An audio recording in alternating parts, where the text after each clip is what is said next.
क्या आपके जीवन में ऐसा कोई है जो कहता है पढ़ाई करो, अच्छी नौकरी पाओ और जिंदगी बन जाएगी?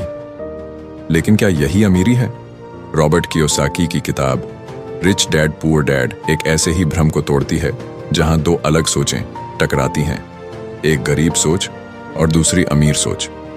रॉबर्ट के पास दो पिता थे, एक उनके असली पिता जिन्हें वो पुअर डैड कहते हैं, दूसरे उनके दोस्त के पिता जो बहुत अमीर थे और जिन्हें वे रिच डैड कहते हैं। अब फर्क क्या था?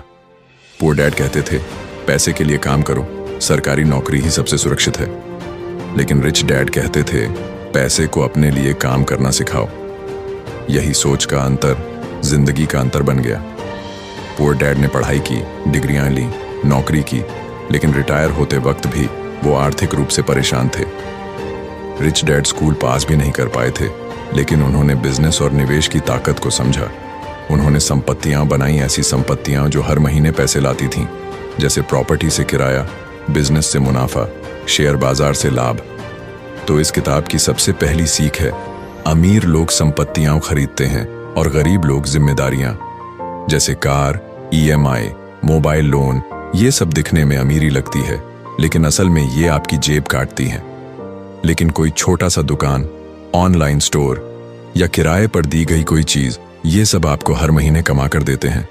दूसरी बड़ी सीख, स्कूल आपको नौकरी करना सिखाता है, लेकिन पैसे को समझना कोई नहीं सिखाता। हम सबको सिखाया जाता है कि पढ़ो, डिग्री लो और अच्छी नौकरी पाओ, लेकिन कभी ये नहीं सिखाया जाता कि पैसे को संभालना, बचाना और बढ़ाना कैसे है। रिच डैड पुअर डैड हमें यह समझाता है कि असली शिक्षा सिर्फ किताबों में नहीं, जिंदगी में है। तीसरी सबसे जरूरी बात, डर और लालच के बीच फंसकर कभी अमीर नहीं बना जा सकता। लोग पैसा कमाते हैं, फिर डर के कारण उसे कहीं निवेश नहीं करते, और जब कोई स्कीम देखकर लालच में आते हैं तो बिना सोचे समझे पैसे डुबा देते हैं। स्मार्ट बनो, सीखो, समझो और फिर इन्वेस्ट करो। अब सवाल ये नहीं कि आप कितना कमाते हो, सवाल ये है कि आप जो कमाते हो उससे कितना बचाते और बढ़ाते हो। किताब यही कहती है, एसेट्स बनाओ, लायबिलिटीज नहीं। अगर आज आपकी सैलरी 20,000 है और आप 500 भी सेव करके कोई डिजिटल स्किल सीखते हो, छोटा काम शुरू करते हो या कोई प्रोडक्ट बेचते हो, तो आप अपनी अमीरी की नींव डाल रहे हो। अमीर बनने के लिए अमीर बाप नहीं, अमीर सोच चाहिए। रिच डैड पुअर डैड सिर्फ किताब नहीं, ये एक नया नजरिया है जो आपको नौकरी से आज़ादी और पैसों से दोस्ती करना सिखाता है।